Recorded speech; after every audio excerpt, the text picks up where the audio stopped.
O PIB de 2013, apresentado com estardalhaço, anuncia que o agronegócio salvou a economia brasileira. Ele fez a alegria dos que se beneficiam politicamente com esses números e dos que fazem bons negócios sem considerar a vida dos outros. O PIB não considera, por exemplo, as pessoas que contraem todos os tipos de enfermidades, inclusive o câncer. Não considera o custo do tratamento dessas doenças, as vidas que se perdem, a dor das famílias. Para eles, só conta o capital. Não se discute qualidade de vida nem a destruição da natureza. Só vale o mundo dos negócios. Eles estão contaminados pelas estatísticas mentirosas que mascaram uma guerra contra a vida. Em 2011, éramos cerca de 20 entidades. Hoje somos muito mais. Um imenso conjunto da sociedade luta contra o veneno que nos mata um pouco a cada dia quando consumimos alimentos contaminados pelos agrotóxicos.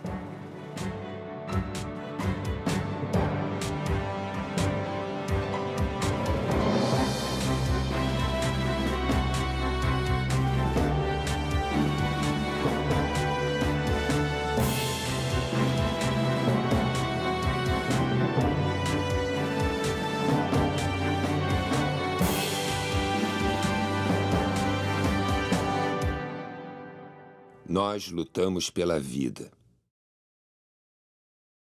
Não há apenas uma forma de conhecimento válido nas sociedades, existem várias formas de conhecimento válido.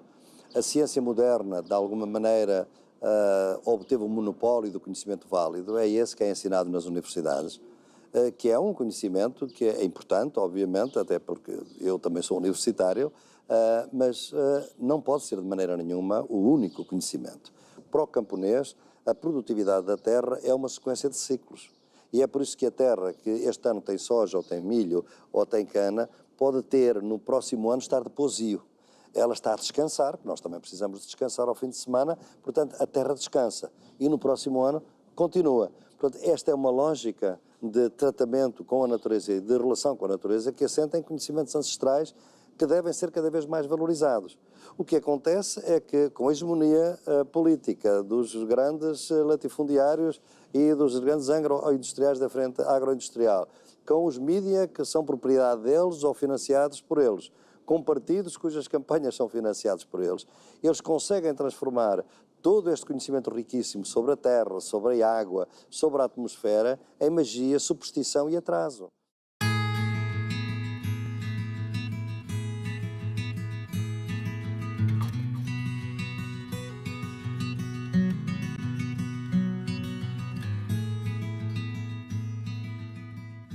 Nela, até agora, não podemos saber que haja ouro, nem prata, nem coisa alguma de metal ou ferro. Nem ouvimos. Porém, a terra enche de muitos bons ares, assim frios e temperados. Águas são muitas, infindas, e em tal maneira graciosa que, querendo aproveitar, tacear nela tudo, por bem das águas que tem. Carta a El-Rei Dom Manuel sobre o achamento do Brasil, 1º dia de maio de 1500. Um dos grandes dramas do século XXI será a luta pelo controle da água. Chamada Blue Gold, ouro azul pelas transnacionais que querem transformá-la em uma commodity a ser negociada nas bolsas de valores. Para a maior parte da população, a água é um bem comum inegociável. Brasil, Venezuela, Peru, Colômbia, Bolívia, Equador, Guiana e Suriname são os 8 países que formam a região amazônica. Eles têm o dever de protegê-la contra a ganância dos especuladores. Nesse cenário de destruição, até a natureza pede socorro.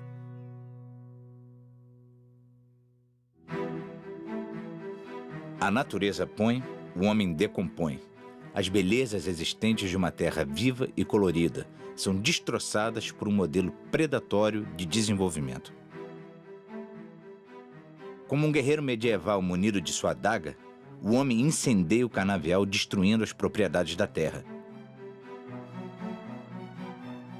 A biodiversidade da fauna e da flora é destruída para criar um enorme vazio, o futuro distanciado da qualidade da vida pela qual lutamos. Árvores centenárias são derrubadas para virar pasto, a cor desaparece e a floresta é acinzentada pela queimada. O boi nos vê como ruminantes, cúmplices impassíveis da caminhada da civilização para o matadouro. Essas imagens registram a agonia daqueles que chamamos de animais. E nós, que nos consideramos humanos, chamamos de tecnologia de ponta. Caminhamos céleres rumo à barbárie, à desumanidade e ao desemprego no campo. Nas antigas veredas, as aves fogem, os animais desaparecem, as águas secam. Onde havia vida, nasce o deserto verde. Esse é o modelo que nos propõe o agronegócio. Terra arrasada para o povo e muita grana para os ricos.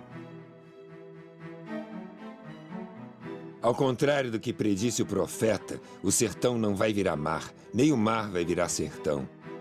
A continuar o atual modelo agrícola, o Brasil será transformado num grande deserto. As barragens submergem cidades, vidas e histórias. A placa com o nome do poeta sinaliza uma rua que existiu. O poeta promete revanche.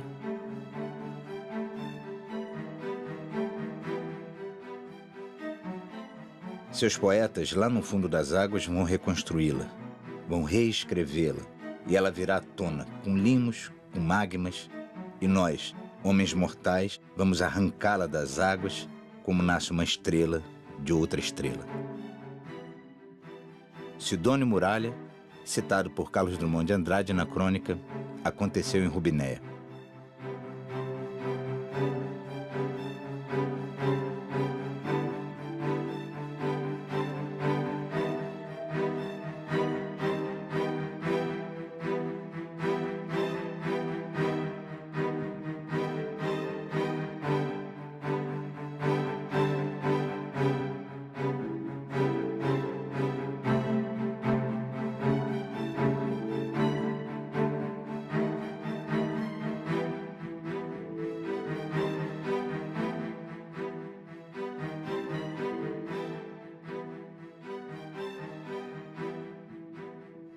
Antigamente, né, a geração anterior que a nossa, as pessoas ficavam com câncer já no final da vida, como que as células iam cansando, era mais fácil elas adoecer. Agora não.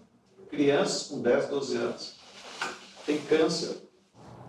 Industrial agriculture does not produce food, and it does not cooperate with nature. It, in fact, works on the basis of a war against nature. And all the chemicals that were invented for war against man have been moved into agriculture. The pesticides, the herbicides, Agent Orange, chemicals meant to kill people. And it is no wonder that people continue to die. A gente resolveu fazer um inventário dos casos de câncer na Chapada do Apodi. E o padre fez uma apresentação da nossa equipe e falou assim: por favor, levante a mão quem tem algum caso de câncer na família. Cara, foi assim, toim, toim. Sabe que daria uma cena fantástica? Porque quando as pessoas acabaram de levantar o braço, tinha mais da metade da igreja com o braço levantado. Por que esse alto índice de câncer no meio rural, né? Porque Rondônia, o uso de agrotóxico é largamente utilizado, não só pelo agronegócio, né, pelas grandes propriedades, mas também em pequenas propriedades e de forma desproporcional, né? Há um mito de que quanto maior a dosagem acima da recomendado, quer dizer, mais tempo, digamos, ele vai ficar com a roça, né, com a plantação livre de que eles chamam de pragas, né?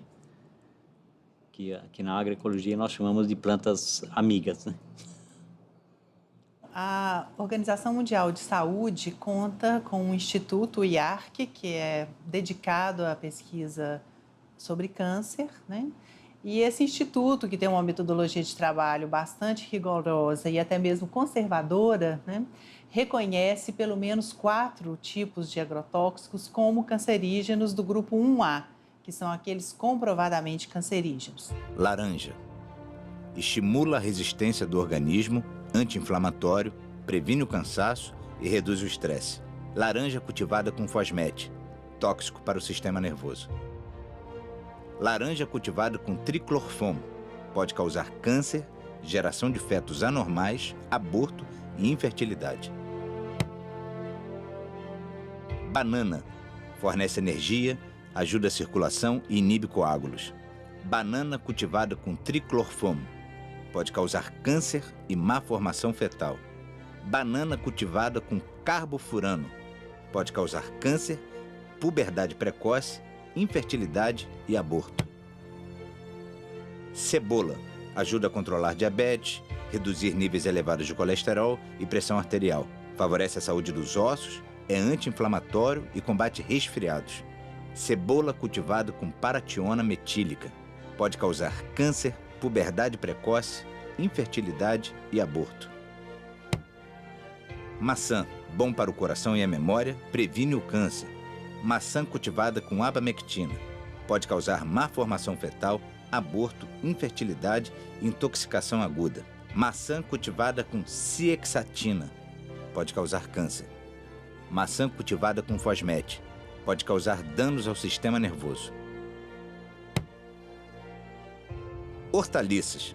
Ajudam a combater o câncer, a diabetes e a regular a pressão arterial. Hortaliças cultivadas com acefato. Pode provocar câncer, má formação fetal, aborto, infertilidade e intoxicação aguda. O câncer de bexiga, o câncer de rim, todos esses tipos de câncer são, de alguma forma, apresentam forte associação com a poluição ambiental, com agrotóxico, com contaminação, especialmente por metais, que são essas substâncias presentes nesses agrotóxicos que estão associados com o aparecimento de câncer.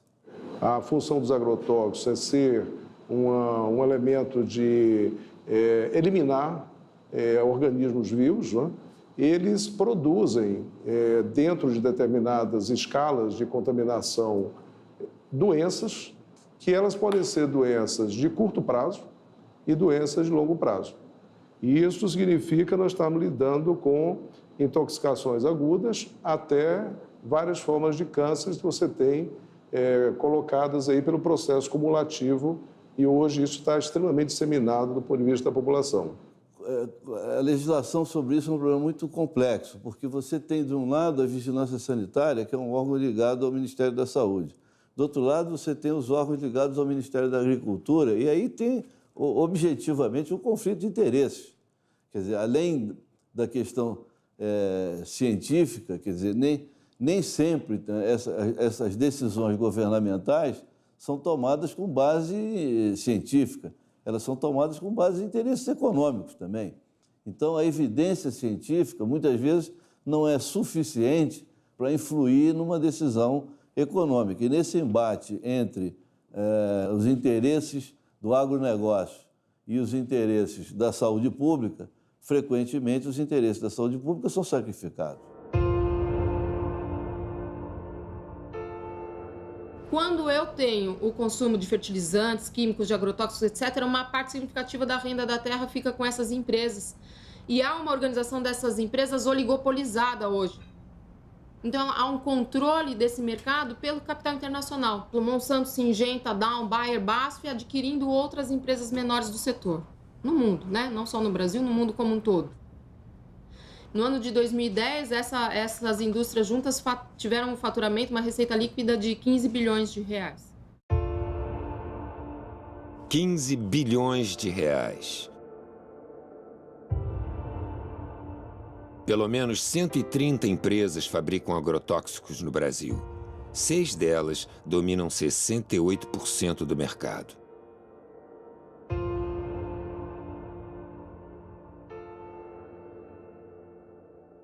Os males do agrotóxico e a saúde do trabalhador.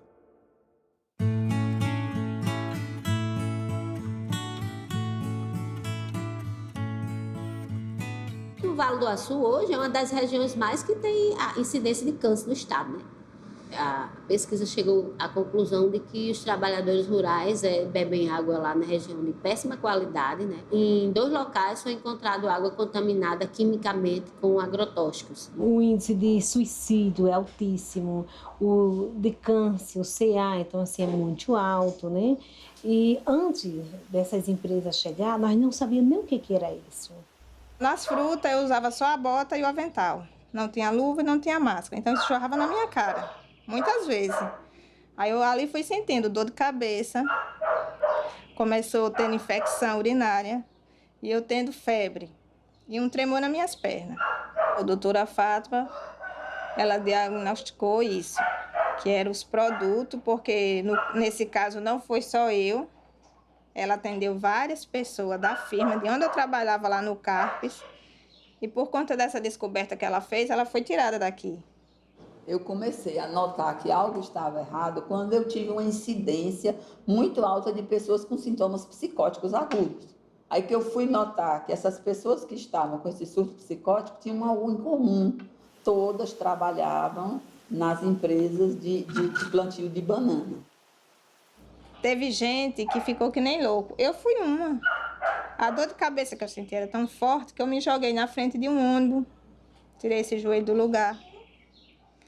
Eu fiquei que nem doida, eu entrei em depressão, não queria ver ninguém. Eu rasguei roupa, eu jogava minhas coisas fora. E por conta disso, o engenheiro disse que eu era louca. Mas a minha loucura era as dores que eu estava sentindo. Eles, no set do consultório, eles contavam coisas, entendeu? Inominadas. Muitas vezes eu anotava em prontuário, tem tudo anotado em prontuário. E a notícia que eu sei é que esses prontuários estão perdidos. Aqui nós temos uma empresa por nome de Almonte que ela pulveriza. Ela tem um avião que ela sai pulverizando. Ela vai lá para o setor, põe o produto e vem pulverizar aqui na empresa. Aí aqueles produtos ele pode cair na água, que tem um rio próximo. Inclusive, houve muita perca de peixe, de pássaro. A funcionária deles da Belmonte me procurou e me disse que, olha, doutora, a senhora fique certa de que na Belmonte tudo é feito muito legalizado. Nesse mesmo dia, por coincidência, entra um paciente na minha sala chorando, aos prantos, dizendo que tudo que era vivo na casa dele tinha morrido, só restou a mulher e os 2 filhos. Por que aconteceu isso? Ele disse, doutora, é porque eu moro na curva do avião. E quando o avião da empresa faz a curva para despejar o veneno, derrama um pedaço em cima da minha casa. Morreu tudo, não ficou nem sapo. Se você for hoje em qualquer delegacia ou superintendência, agora se chama Superintendência Federal de Agricultura, do Ministério da Agricultura, no Brasil, em nenhuma delas você vai encontrar um ato de fiscalização contra um agricultor que se envenenou. Nenhuma. Se você for no Ministério da Saúde, também não existe.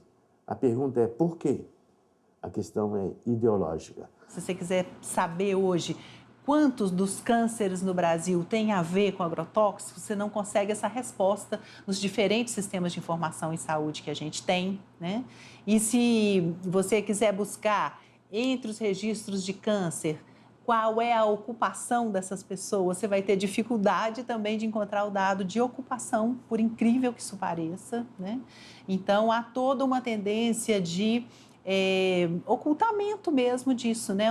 Desses problemas de saúde, eles não aparecem, né? Para cada informação de que houve intoxicação que chega ao Ministério da Saúde ou à Fiocruz, a gente tem 50 casos que não são notificados. O que isso significa, né?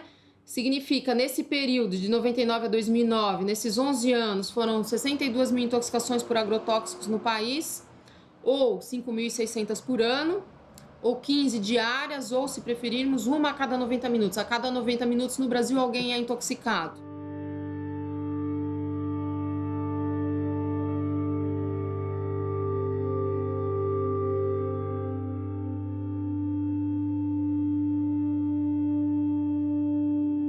O veneno chega pelo ar, pela terra, é pulverizado, mata de todas as formas.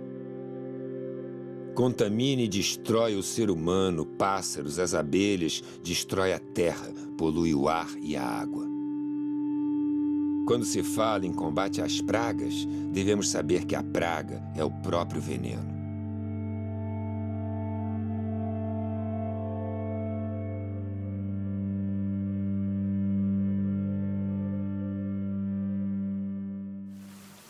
Em 3 de maio de 2013, a Escola Municipal São José do Pontal foi atingida por uma chuva de veneno engeopleno, da Singenta, lançado sobre lavouras de milho transgênico. A quadra fica a 50 metros da escola. Muitos alunos na quadra, uns 20, 30 alunos na quadra. Tinha ônibus escolar no pátio da escola, Kombi e moto. Então, eu acredito que daria para ele ver. Até que eu achei no primeiro momento que ele passou assim para chamar a atenção. Eu pensei, deve estar chamando a atenção, passando para chamar a atenção em cima da escola. E durante o tempo que ele estava passando, algumas crianças pequenas, na primeira vez que ele passou, saiu correndo atrás desse avião. Todo mundo estava correndo atrás, né? Achando bonito. Tinha hora que nós pensávamos até ia cair, tanto que estava passando perto. Num desses voos, eu senti o calor do motor do avião. Passava muito baixo em cima da escola. A gente sentia aquele calor, aquele mormaço quente da aeronave por cima da gente. Umas vezes que ele passou e não desligou o lugar de jogar o veneno. Dava pra ver as gotículas de veneno, assim, caindo em cima da gente. Foi, começou a derramar veneno em nós, aí nós pegou e já começou a tossir, vontade de vomitar, coçando. Aí nós saímos foi pra dentro das salas de aula. Em seguida, os alunos começaram a coçar. Coçar, tirar a camisa, coçar. E eu vi quando a professora Renata e outros professores falaram, olha, os meninos estão passando mal, E aí começou aquela coisa assim, a gente começou a ficar meio desesperado.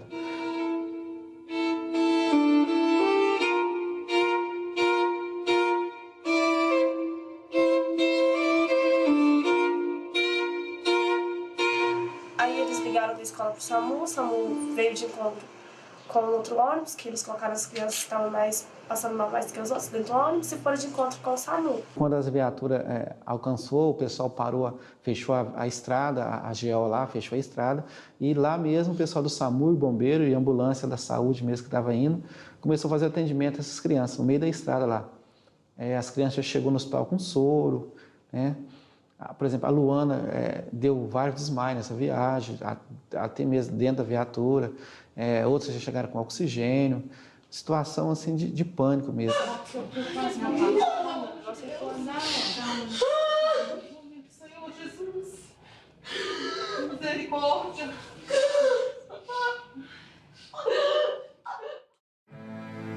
A criança paraguaia assassinada por um banho de agrotóxico.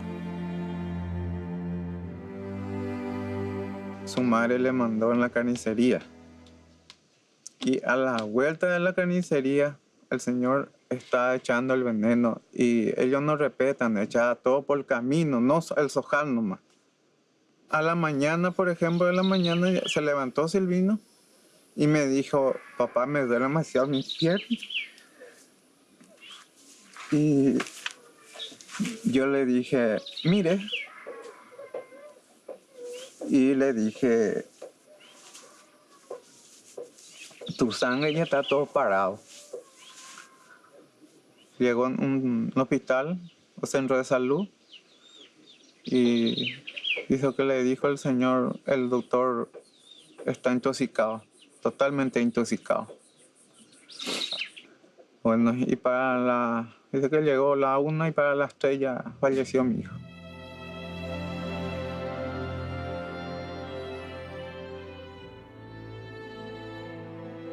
A cultura do tabaco utiliza em média 42 tipos de agrotóxicos, causando uma devastadora contaminação humana e ambiental. Eu tô no fumo desde os 7 anos que o pai começou a plantar. E desde ali eu tô na lida do fumo, sempre, direto, cada ano. E daí com isso eu sinto mesmo em mim que está gravando cada vez mais, né? Nós, aqui na região da Depressão Central, região do Vale do Taquari, região do Vale do Jacuí, é a maior região produtora de fumo, tabaco do Rio Grande do Sul, né? Os vizinhos ali para cima também tem. que ficam mal, dá dor de estômago, vomito, fico bem ruim quando colhe o fumo. Nós tínhamos uma careira de abacate ali em cima, faz tempo, mas morreu tudo. Está no ar o veneno, nas águas, por tudo, não tem. As pessoas não têm mais como se escapar também. Olha, das vezes que eu fiquei ruim, eu acho que foi da consequência do fumo. Porque eu estava lidando no fumo, dá um vômito tão forte, né? E um mal-estar, uma tonteira que eu acabo indo pro posto, né? Fazendo um soro daí. A servidão torna os plantadores de fumo totalmente dependentes das fumageiras. As famílias produtoras de fumo, além de todos os riscos que ela se submete em termos de saúde, ela deixa de produzir seu próprio alimento. São famílias que não têm mais vida comunitária, porque é um tipo de trabalho que alguns chegam a usar o termo servidão. É um termo bastante forte, mas é um estilo de servidão, porque não tem nada a ver com a lógica camponesa de organização do trabalho. Cada família, na sua propriedade, trabalhando para uma empresa. Arresto. Dona Eva da Silva. Um caso exemplar. Quando a família ela não cumpre a estimativa, ou até mesmo não tendo nenhum problema, quando a família não está entregando o seu produto, a indústria tem um respaldo jurídico que é fazer o aresto. O que é o aresto? O aresto é uma medida judicial que a empresa tem legalidade para fazer, que ela busca junto com o juiz uma autorização para ir lá arestar, buscar do galpão do agricultor para a sua empresa o fumo. Mataram a minha mãe com ordem da justiça. Ela não tinha uma conta. Tá aqui as notas fiscal. Tá aqui os negativos do último ano. 0. Insumo 0. Prestação de forno 0. Tá aqui as notas fiscal. Daí a empresa vai com um respaldo policial, vai oficial de justiça, vai funcionários da brigada, né, policiais acompanhar os funcionários da empresa para ir lá buscar o produto. E a dona Eva, mesmo alegando que não tinha dívida, né, eles, não, nós vamos carregar o teu fumo. E ela disse, não, se vocês carregarem o meu fumo, eu vou me matar. E assim ela fez. Começaram a quebrar a porta do galpão, começaram a carregar. Ela veio atrás da casa, tinha uma parreira com uva, com tanque, pegou uma corda, se enforcou, ficou em pé. E ali ela morreu em pé. Por causa de uma fumageira.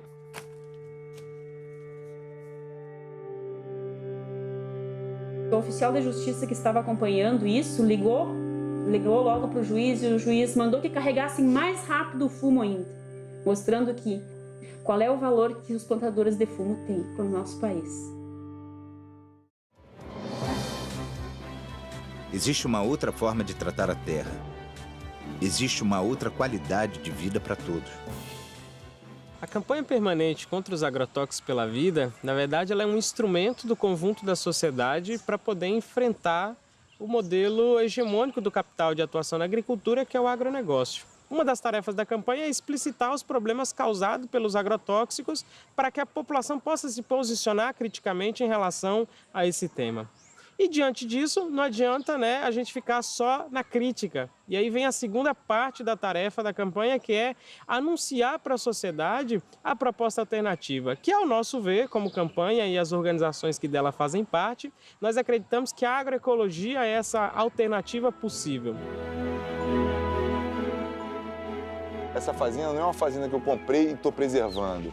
É uma fazenda que eu comprei totalmente degradada e eu estou aos poucos tentando recuperar o que ela já foi.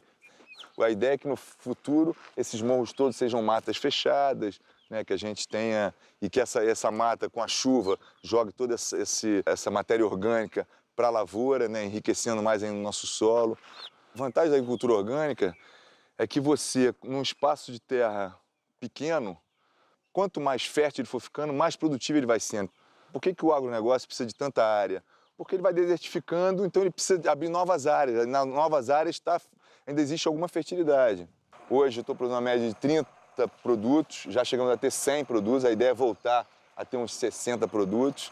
Tem a coisa do gado, né, que é tratado com homeopatia, fitoterapia, né, o controle de verme, o controle de carrapato, é tudo feito através de ervas. O leite é totalmente limpo, né, a gente faz um queijo, né, de alta qualidade também. O interesse, cara, é que a pessoa, o que eu como, minha filha pode comer. Né? Agora você vai numa fazenda convencional, você não colhe um negócio e dá para sua filha. Chega num produtor de morango e fala, come um morango desse que está plantando. Eu duvido que o cara coma, não come. O encontro de agricultura orgânica, a gente costuma falar que é o encontro do bem. Ali está todo mundo preocupado com a qualidade do que a gente vai comer. Ninguém está preocupado em se dar bem com o outro, ou ficar mais rico ou menos rico.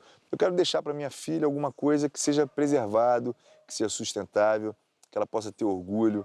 Eu estou preservando as minhas águas, eu estou preservando a minha mata, estou preservando meus animais, eu estou preservando a floresta, eu estou preservando nossa saúde. Existem alternativas para nos alimentarmos com qualidade e sem riscos de contaminação. Estes são os orgânicos cultivados em Paracambi, no estado do Rio de Janeiro. Neste sítio onde a cultura é orgânica, os animais não vivem confinados e tudo inspira qualidade de vida.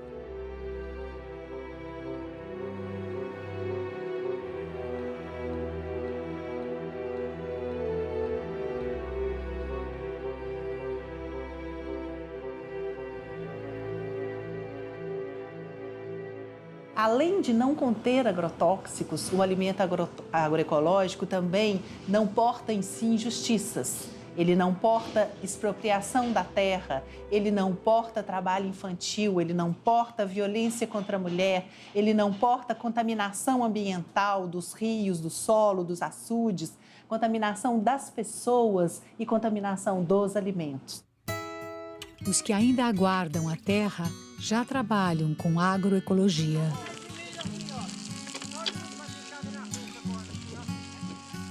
A gente foi parar na beira da estrada, na pista, em busca de um sonho, de ter terra, como os acampamentos. Aí um belo de um dia apareceu um amigo da gente, aí ficou sabendo daqui do Manga Estivo. Aí chegou lá, comentou pra gente, a gente se interessou e veio. E hoje nós estamos aqui, plantando.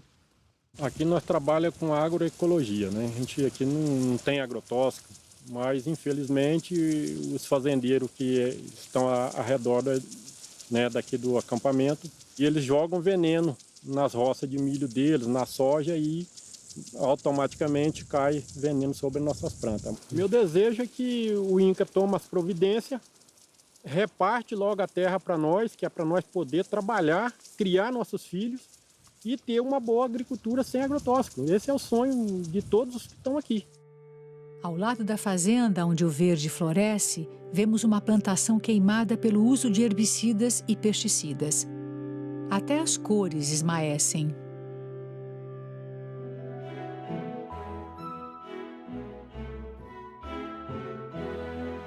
O assentamento Roseli Nunes, em Mirassol do Oeste, no Mato Grosso, desenvolve cultivos agroecológicos, mas não consegue a certificação da produção devido aos agrotóxicos aplicados na monocultura da cana e que atinge as suas hortas. Pedimos a ajuda e o apoio dos órgãos públicos de todas as áreas: saúde, agricultura, meio ambiente. Nós lutamos pela agroecologia, pela produção natural do alimento.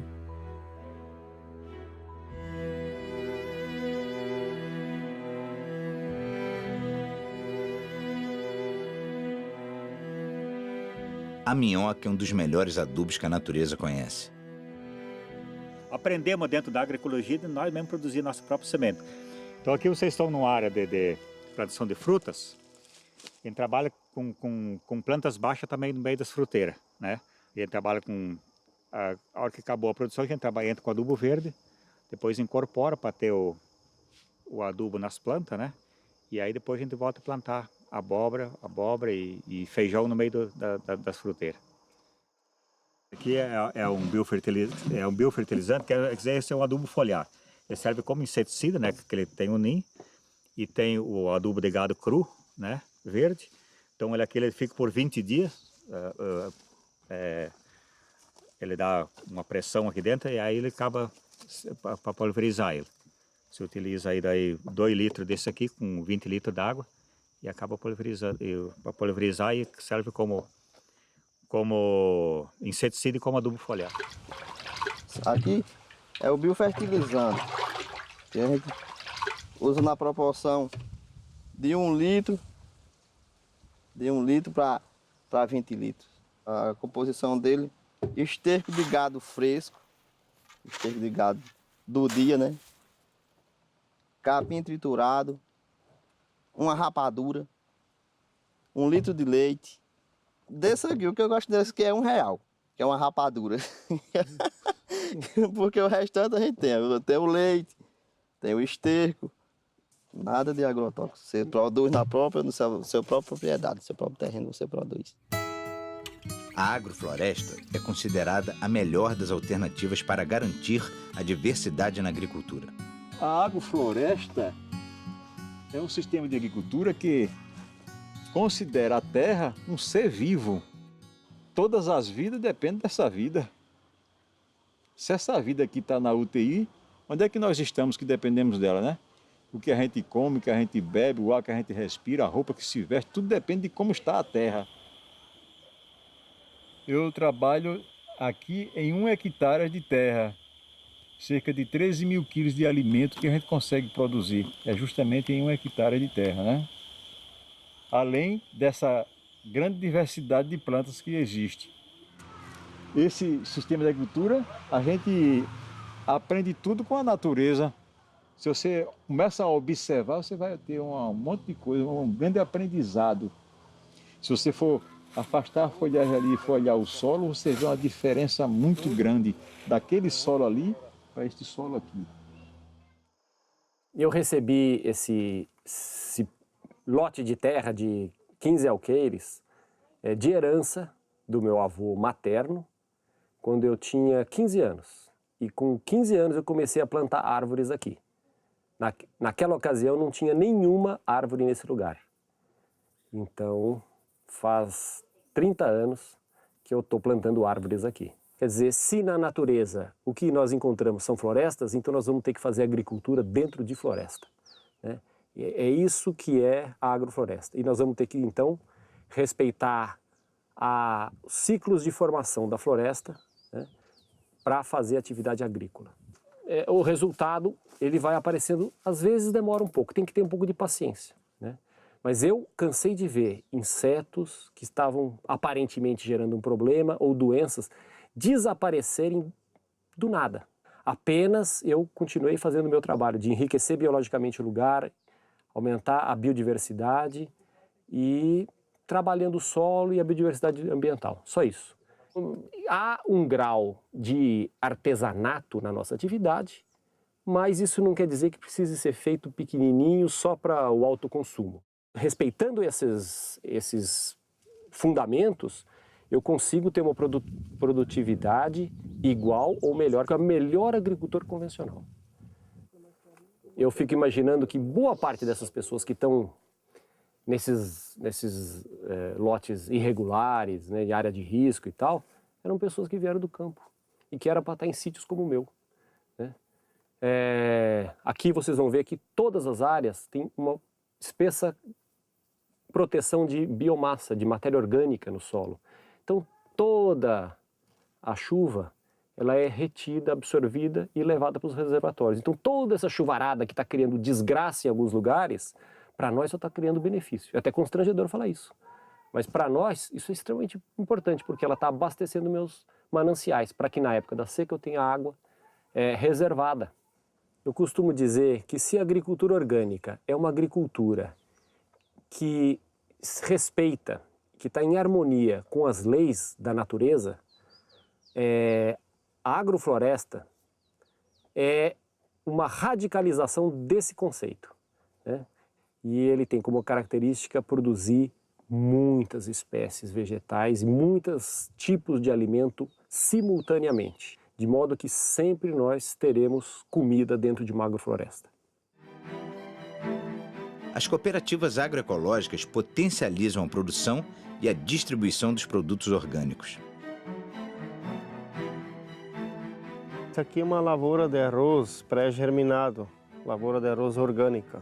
Para não contaminar essa nossa lavoura, nós tivemos que erguer uma estrada e deixar crescer essa vegetação, porque do outro lado tem uma lavoura de arroz convencional que usa veneno, passa veneno de avião e interfere, acaba entrando na nossa lavoura de arroz e contaminando o nosso arroz orgânico. A gente controla as ervas daninhas invasoras com a água, com a lâmina d'água. A gente trata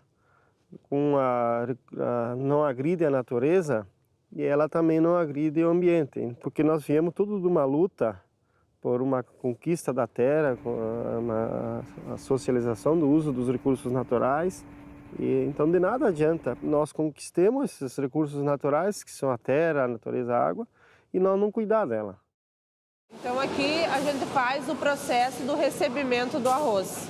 Então, o arroz é plantado e tal, e vem para cá. Aí a gente faz o recebimento, análise todo do arroz e vai para o engenho. Aí o arroz é secado, descascado, né? Daí a casca do arroz, ela vai para a cama, para ser feita camas para os suínos, né? E o farelo do arroz é feito para alimentação deles, como ração para o suíno. E daí o arroz próprio, né, vem para cá, para a sala da embalagem, onde a gente faz o processo de empacotamento, embala todo o arroz e deixa ele pronto para ir para o mercado.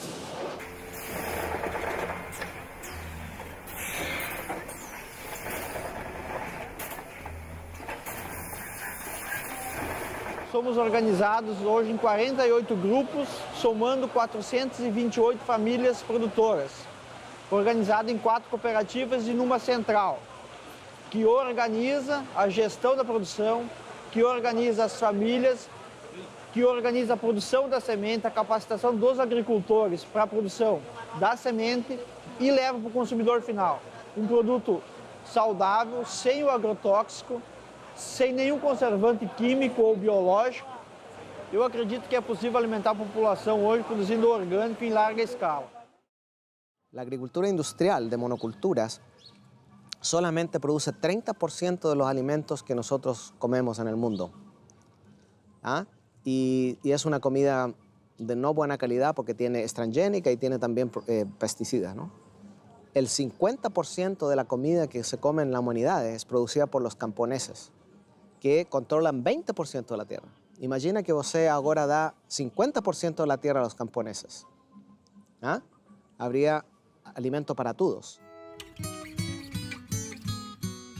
Alimento para o futuro, formando desde a infância.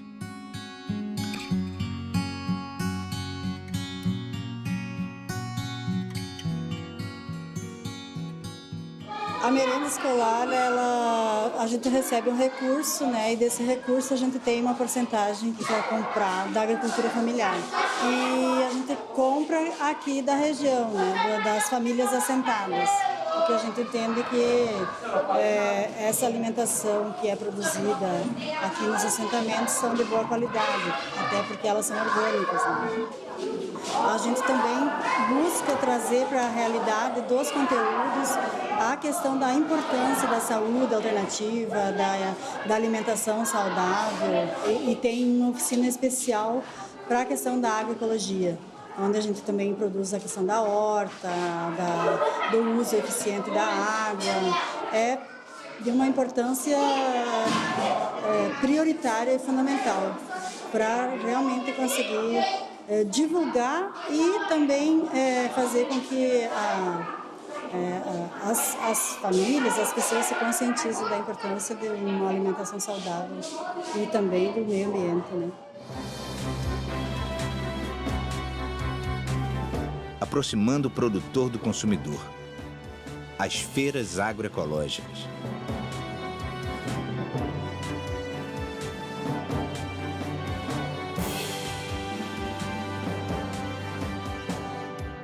Não dá para você imaginar o avanço da agroecologia sem buscar uma maior aproximação dos agricultores com os consumidores. Isso é fundamental. As experiências agroecológicas, elas avançam mais onde você tem mercados locais que são capazes de absorver essa produção. Então, onde você tem as feiras da roça, as feiras da agricultura familiar, ou as feiras agroecológicas, que felizmente se expandiram no país nos últimos tempos, você tem um estímulo à produção agroecológica. Os agricultores se sentem estimulados a produzir porque sabem que tem os canais de comercialização direta com os consumidores.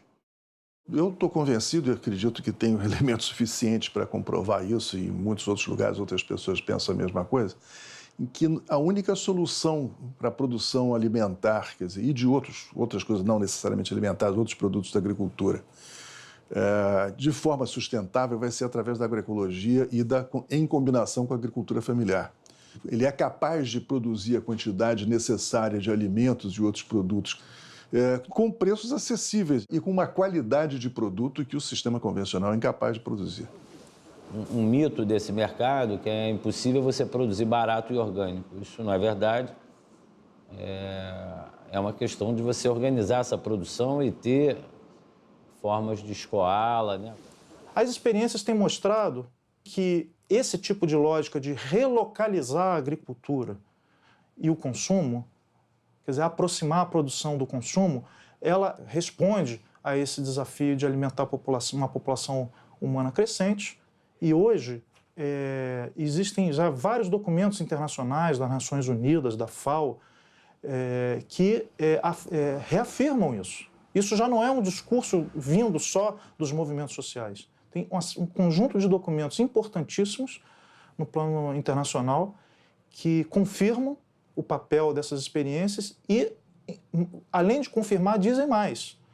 Se nós não mudarmos, não promovermos uma transição da agricultura na direção da agroecologia da agricultura camponesa, nós não teremos saída para os grandes dilemas alimentares e energéticos que a humanidade está se defrontando e se defrontará muito mais.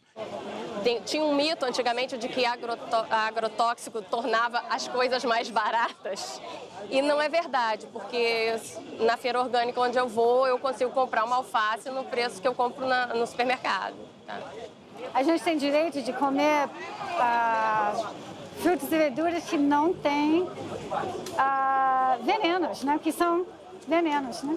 Eu acho que o principal é a conscientização de todos nós de não usar o agrotóxico e passar essa conscientização para as outras pessoas, porque infelizmente quem produziu e quem está ganhando dinheiro com isso, ele não vai querer parar de vender, né?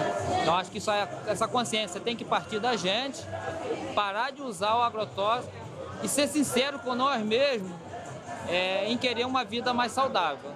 E se nós não fazer isso agora, que ainda temos um tempinho, eu não sei mais para frente se a gente vai conseguir reverter isso. Os produtores das sementes crioulas fertilizam a vida lutando contra o monopólio das sementes transgênicas. Hoje, seja soja, seja o que for, que foi modificada, vem o pacote. Tu vai ter que botar o adubo, tu vai ter que botar o herbicida nela para poder produzir. Se não fizer isso, tu não colhe, porque a empresa já faz o pacote direcionado para vender. Venda a semente e vendo os insumos. Nosso papel simplesmente é produzir uma semente de qualidade para vender para o povo brasileiro.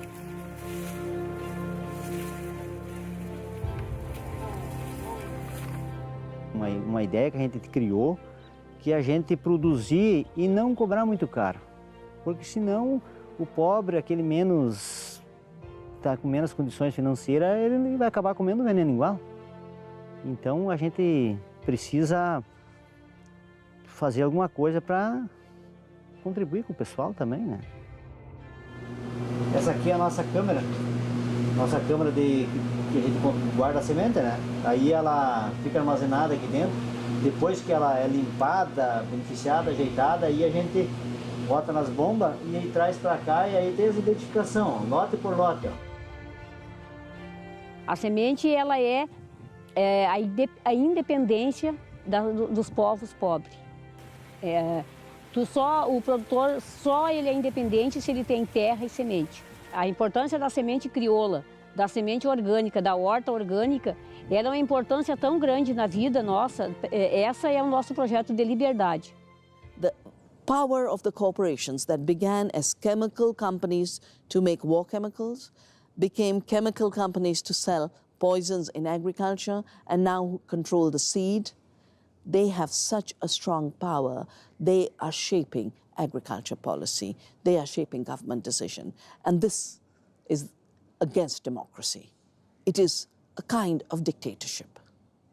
Uma das frentes de luta neste momento nesta área é exatamente a luta pelas sementes e a luta pelas sementes camponesas e pela variedade das sementes, que, como nós sabemos, em certos continentes, nomeadamente na Índia, só para o milho havia milhares de variedades e que foram sendo destruídas pela Revolução Verde e que agora estão ainda a ser mais destruídas pelas sementes transgénicas e, portanto, com os organismos geneticamente modificados. Não são poucos no Congresso os que sabem dos riscos do agrotóxico para a saúde de todos. O problema é que a bancada ruralista está mais interessada nos negócios do que com a saúde pública. 40 mil proprietários rurais controlam 40% das terras e elegem, no mínimo, 120 deputados federais. A agricultura familiar, com 12 milhões de pessoas, elege de 10 a 12 deputados. Uma opção política. O Ministério da Agricultura recebe 10 vezes mais recursos para cuidar do agronegócio do que o Ministério do Desenvolvimento Agrário usa para cuidar dos pequenos agricultores. Enquanto o agronegócio cria commodities para exportação, o pequeno agricultor põe comida na sua mesa.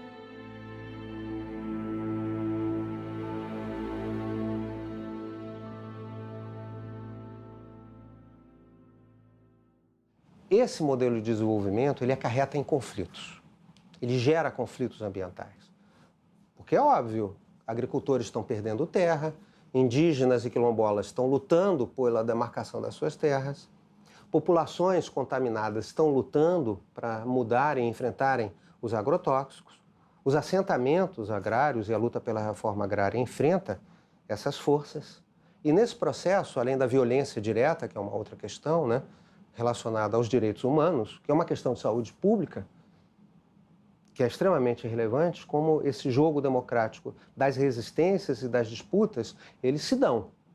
Se acusa muito e criminaliza-se muito movimentos sociais, mas não com a mesma velocidade ou com a mesma força que deveria se avaliar os poderosos economicamente e politicamente que infringem direitos humanos e que desrespeitam as populações e violentam, assassinam, ameaçam.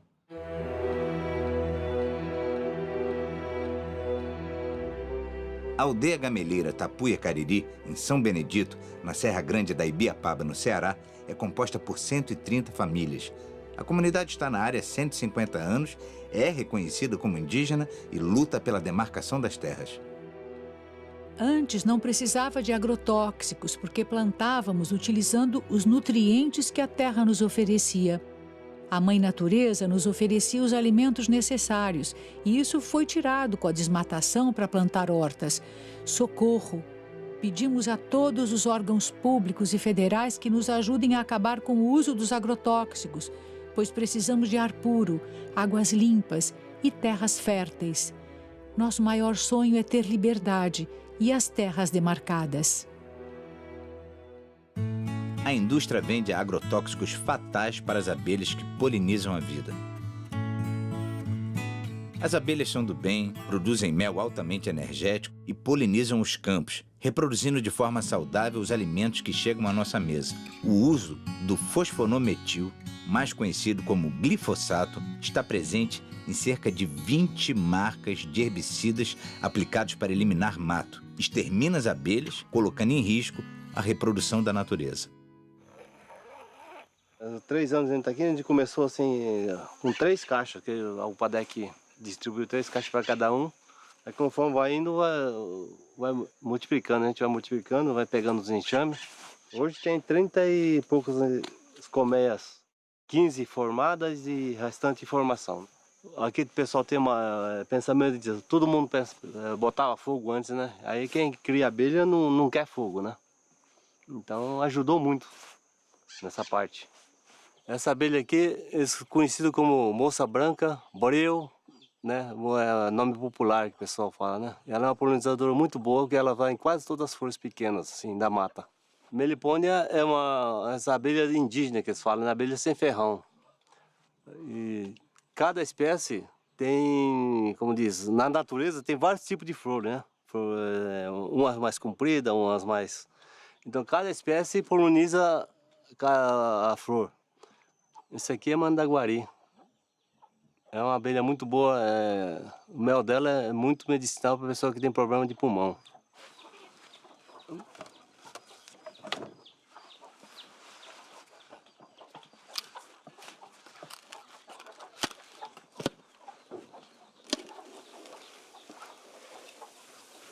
Aqui, ó. Esse aqui é o filhote, né? Esse aqui são os potinhos de mel e pólen.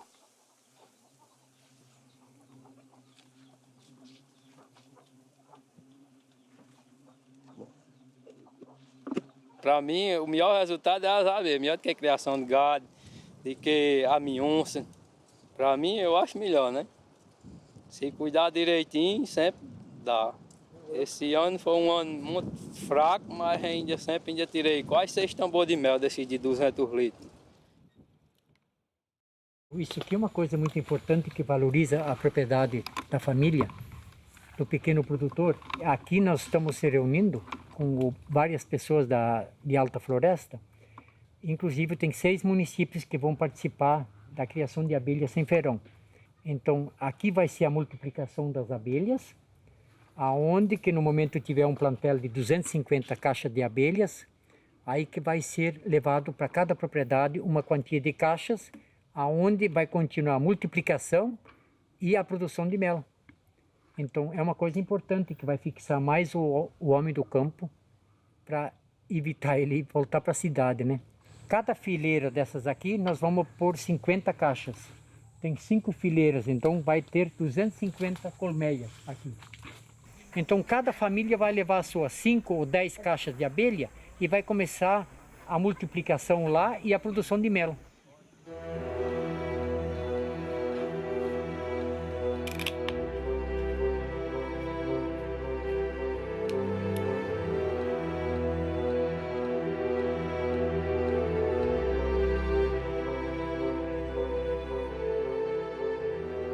Nós visitamos comunidades, por exemplo, em transição agroecológica, onde está organizada uma cooperativa de jovens que fazem apicultura numa atividade altamente compatível com o semiárido, né?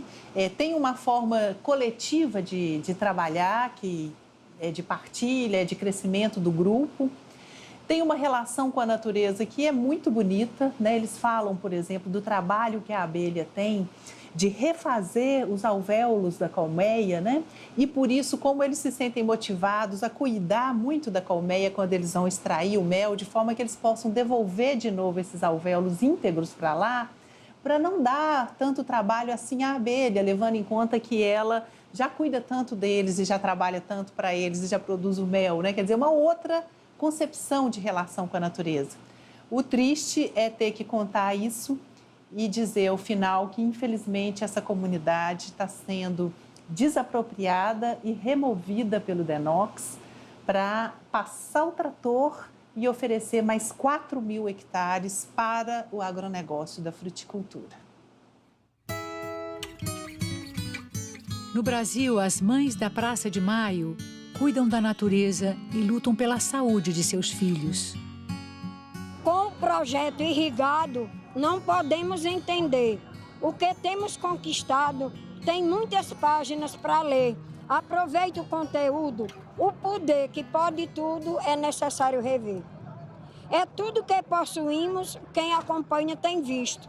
Nossa luta foi contínua, sem pensar no imprevisto. É proposta incomparável deixar a vida saudável para uma vida de risco. Nós estamos vivendo diante de um dilema que é o projeto de irrigação da Chapada do Apodi, onde lá nós temos cerca de 1.000 famílias que vivem da agroecologia na sua pequena propriedade, nas suas áreas de assentamentos, e agora a presidenta Dilma em um decreto, decreta a desapropriação de 13 mil hectares. Para vocês terem uma ideia, o município de Apodi é o terceiro PIB do estado, devido a toda essa produção, todo esse trabalho. Esses agricultores hoje, com todos esses projetos, com assistência técnica, com uma renda que não se tem em outro lugar no semiárido. Sabemos da nossa luta, do dia a dia, que se nós perdemos as nossas terras, se perdemos nossos territórios, também não só perdemos a nossa autonomia econômica, mas perdemos a soberania sobre os nossos corpos e nossas vidas. Há um projeto que está dando certo. Há pessoas trabalhando e vivendo bem. Os trabalhadores que vão para a Chapada do Apodi, levados pelo DENOC, é para ter mão de obra barata e concentrada para as empresas. Eu acho que Dilma está fazendo uma coisa que nem o governo da ditadura militar teve coragem, que esse projeto foi desde a ditadura militar. A gente sabe que são muitas experiências que já está dando certo, concretamente, durante esses 15 anos que a gente construiu, juntamente com os movimentos, mas um projeto vem destruir tudo que a gente construiu desse ano. E o sindicato não poderia concordar com esse tipo de coisa. É entregar todas as nossas terras ao grande capital e fazer de conta que nós, trabalhadores rurais, servimos só para ser empregados. E isso a gente não concorda. Essas comunidades que estão a sofrer uma agressão extraordinária, essa agressão não é apenas nos seus meios de vida, na sua água, nas suas terras, no seu ar, obviamente, mas é também nas suas organizações.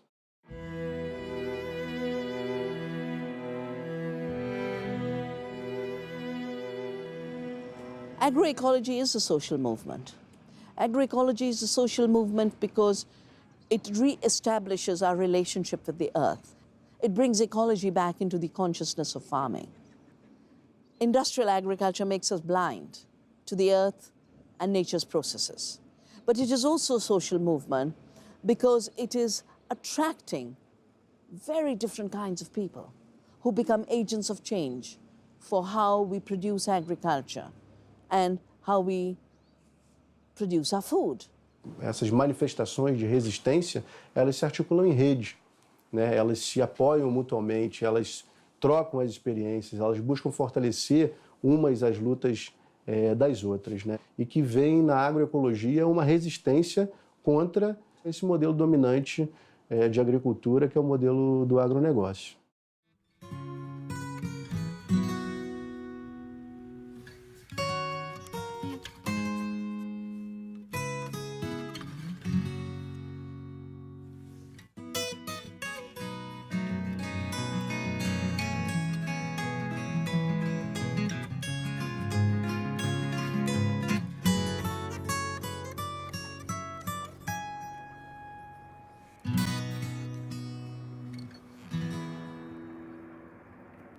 Estou aqui há 53 anos. Eu fui o maior defensor da transposição do Rio, porque eu achava que transposição, para transpor, tem que revitalizar. E eu tinha muita esperança de que, com a transposição, viria a revitalização. Infelizmente, não está acontecendo. O Rio São Francisco é tudo. O Rio São Francisco trata de mais de 30 milhões de pessoas. O Rio São Francisco é uma mãe. O Rio São Francisco, gente, é um rio da unidade nacional, o rio da integração. O rio, que o único rio que corre para o norte, corre para cima, é o rio que é a salvação do Nordeste. O Rio São Francisco, ele sofre muitas intervenções, né? É um rio de multiusos, né? Na geração de energia, as barragens, os deslocamentos das populações. Nessa região do polo de fruticultura, a gente encontrou muitas violações de direitos humanos, né? Violações relacionadas à exclusão das pessoas à própria água, à exclusão das pessoas à própria acesso à energia elétrica, por paradoxo que seja, ao assoreamento do rio, a utilização de pescas, de cultivo de peixes com rações e produtos que contaminam a água, a utilização, então, pelas comunidades ribeirinhas dessas áreas de vazante do rio, né? Mas o que mais impacta é a agricultura irrigada. O grosso da água é para a agricultura irrigada.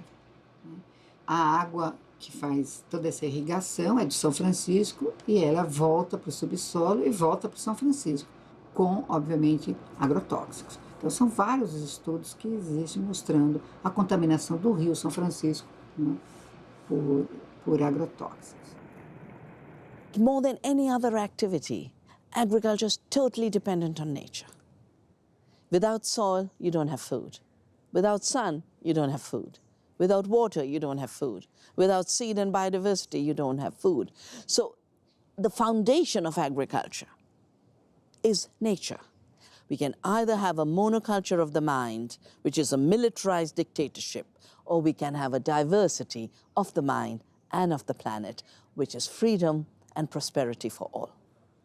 Dependendo dos rumos para onde vai o chamado Complexo Econômico Social da Saúde, ele já também condiciona e induz um modelo de desenvolvimento mais equânime, inclusivo, socialmente justo, ou um modelo de desenvolvimento perverso, iníquo e que, ao invés de produzir saúde, produz doença.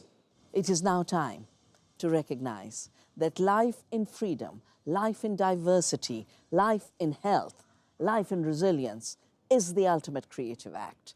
And to the extent we cooperate with the earth to enhance these processes, we are all artists.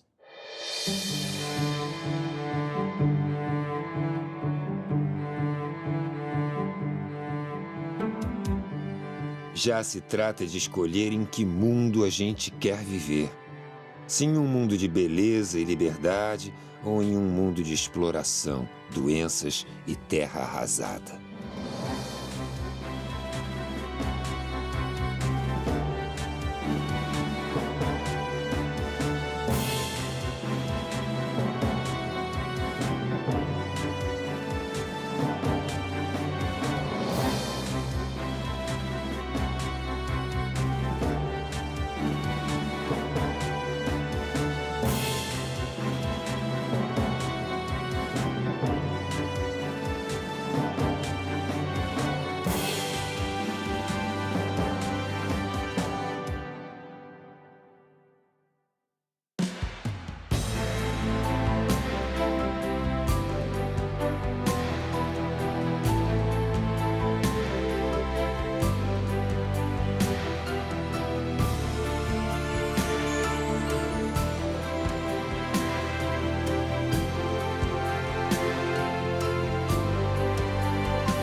O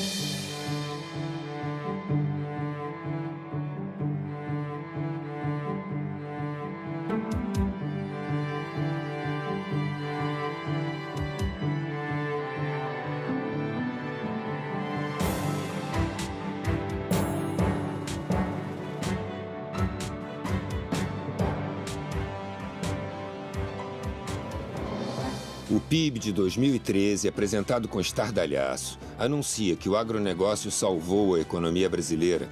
Ele fez a alegria dos que se beneficiam politicamente com esses números e dos que fazem bons negócios sem considerar a vida dos outros. O PIB não considera, por exemplo, as pessoas que contraem todos os tipos de enfermidades, inclusive o câncer. Não considera o custo do tratamento dessas doenças, as vidas que se perdem, a dor das famílias. Para eles, só conta o capital.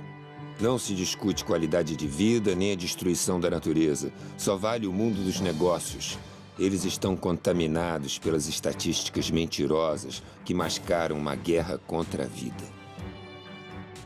Em 2011, éramos cerca de 20 entidades. Hoje somos muito mais. Um imenso conjunto da sociedade luta contra o veneno que nos mata um pouco a cada dia quando consumimos alimentos contaminados pelos agrotóxicos.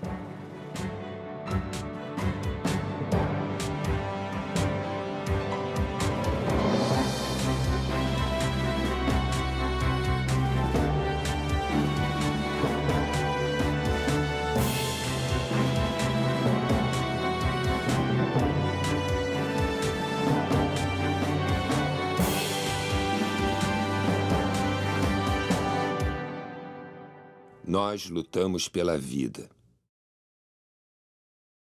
Não há apenas uma forma de conhecimento válido nas sociedades, existem várias formas de conhecimento válido.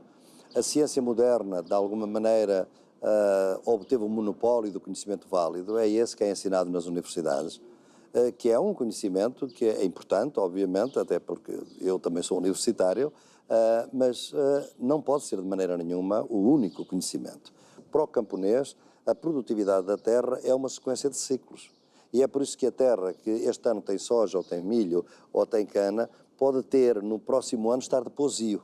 Ela está a descansar. Para criar um enorme vazio, o futuro distanciado da qualidade da vida pela qual lutamos. Árvores centenárias são derrubadas para virar pasto. A cor desaparece e a floresta é acinzentada pela queimada. O boi nos vê como ruminantes, cúmplices impassíveis da caminhada da civilização para o matadouro. Essas imagens registram a agonia daqueles que chamamos de animais. E nós, que nos consideramos humanos, chamamos de tecnologia de ponta.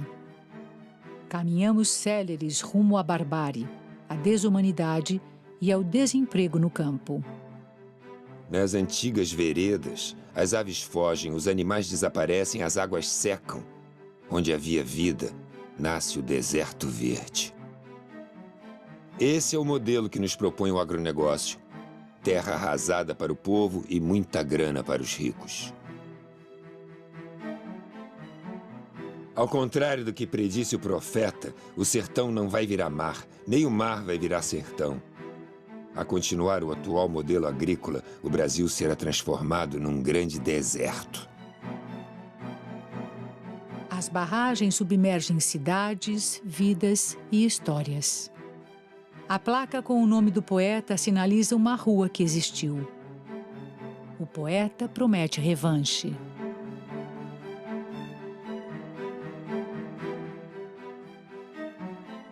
Seus poetas, lá no fundo das águas, vão reconstruí-la, vão reescrevê-la, e ela virá à tona, com limos, com magmas, e nós, homens mortais, vamos arrancá-la das águas, como nasce uma estrela de outra estrela.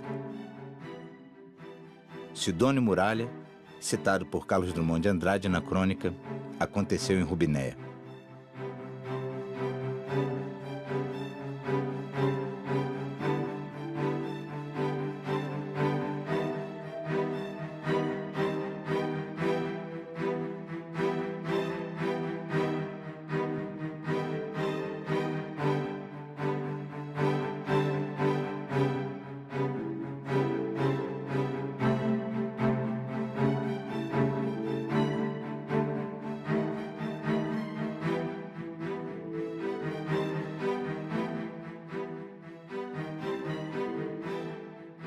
precisamos descansar ao fim de semana, portanto a terra descansa e no próximo ano continua. Portanto, esta é uma lógica de tratamento com a natureza e de relação com a natureza que assenta em conhecimentos ancestrais que devem ser cada vez mais valorizados. O que acontece é que, com a hegemonia política dos grandes latifundiários e dos grandes agroindustriais da frente agroindustrial, com os mídia que são propriedade deles ou financiados por eles, com partidos cujas campanhas são financiados por eles, eles conseguem transformar todo este conhecimento riquíssimo sobre a terra, sobre a água, sobre a atmosfera, em magia, superstição e atraso.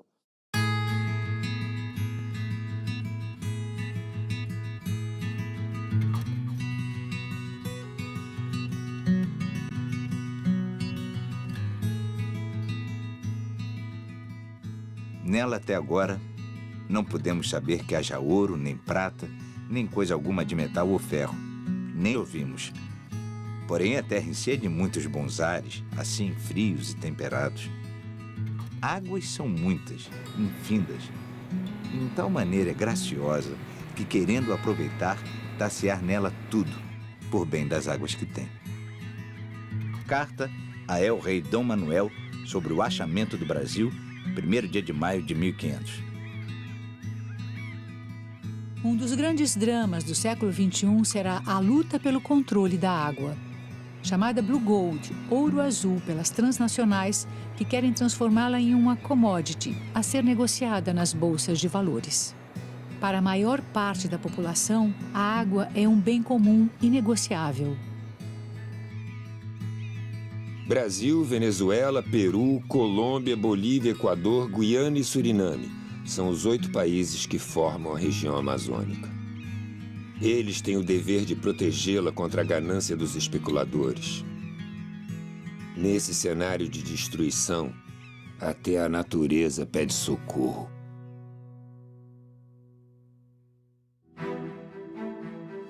A natureza põe, o homem decompõe. As belezas existentes de uma terra viva e colorida são destroçadas por um modelo predatório de desenvolvimento. Como um guerreiro medieval munido de sua adaga, o homem incendeia o canavial destruindo as propriedades da terra. A biodiversidade da fauna e da flora é destruída. Antigamente, né, a geração anterior que a nossa, as pessoas ficavam com câncer já no final da vida, como que as células iam cansando, era mais fácil elas adoecer. Agora não. Crianças com 10, 12 anos têm câncer. Industrial agriculture does not produce food, and it does not cooperate with nature.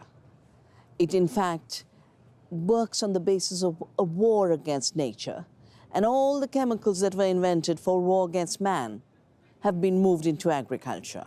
The pesticides, the herbicides, Agent Orange, chemicals meant to kill people, and it is no wonder that people continue to die.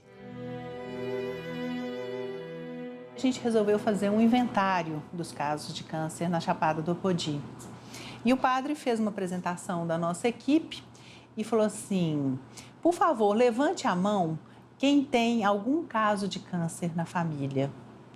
Cara, foi assim, toim. Sabe que daria uma cena fantástica? Porque quando as pessoas acabaram de levantar o braço, tinha mais da metade da igreja com o braço levantado. Por que esse alto índice de câncer no meio rural? Né? Porque Rondônia, o uso de agrotóxico é largamente utilizado, não só pelo agronegócio, né? pelas grandes propriedades, mas também em pequenas propriedades e de forma desproporcional. Né? Há um mito de que quanto maior a dosagem acima da recomendado, quer dizer, mais tempo, digamos, ele vai ficar com a roça, né? Com a plantação livre de que eles chamam de pragas, né? Que na agroecologia nós chamamos de plantas amigas. Né? A Organização Mundial de Saúde conta com um instituto, o IARC, que é dedicado à pesquisa sobre câncer, né? E esse instituto, que tem uma metodologia de trabalho bastante rigorosa e até mesmo conservadora, né, reconhece pelo menos 4 tipos de agrotóxicos como cancerígenos do grupo 1A, que são aqueles comprovadamente cancerígenos. Laranja. Estimula a resistência do organismo, anti-inflamatório, previne o cansaço e reduz o estresse. Laranja cultivada com fosmete, tóxico para o sistema nervoso. Laranja cultivada com triclorfon, pode causar câncer, geração de fetos anormais, aborto e infertilidade. Banana. Fornece energia, ajuda a circulação e inibe coágulos. Banana cultivada com triclorfon. Pode causar câncer e má formação fetal. Banana cultivada com carbofurano. Pode causar câncer, puberdade precoce, infertilidade e aborto. Cebola. Ajuda a controlar diabetes, reduzir níveis elevados de colesterol e pressão arterial. Favorece a saúde dos ossos, é anti-inflamatório e combate resfriados. Cebola cultivada com parationa metílica. Pode causar câncer, puberdade precoce, infertilidade e aborto. Maçã. Bom para o coração e a memória, previne o câncer. Maçã cultivada com abamectina. Pode causar má formação fetal, aborto, infertilidade e intoxicação aguda. Maçã cultivada com ciexatina. Pode causar câncer. Maçã cultivada com fosmete. Pode causar danos ao sistema nervoso. Hortaliças. Ajudam a combater o câncer, a diabetes e a regular a pressão arterial. Hortaliças cultivadas com acefato. Pode provocar câncer, má formação fetal, aborto, infertilidade e intoxicação aguda. O câncer de bexiga, o câncer de rim, todos esses tipos de câncer são, de alguma forma, apresentam forte associação com a poluição ambiental, com agrotóxico, com contaminação, especialmente por metais, que são essas substâncias presentes nesses agrotóxicos que estão associados com o aparecimento de câncer. A função dos agrotóxicos é ser um elemento de eliminar organismos vivos, né? Eles produzem, dentro de determinadas escalas de contaminação, doenças, que elas podem ser doenças de curto prazo e doenças de longo prazo. E isso significa que nós estamos lidando com intoxicações agudas até várias formas de câncer que você tem colocadas aí pelo processo cumulativo, e hoje isso está extremamente disseminado do ponto de vista da população.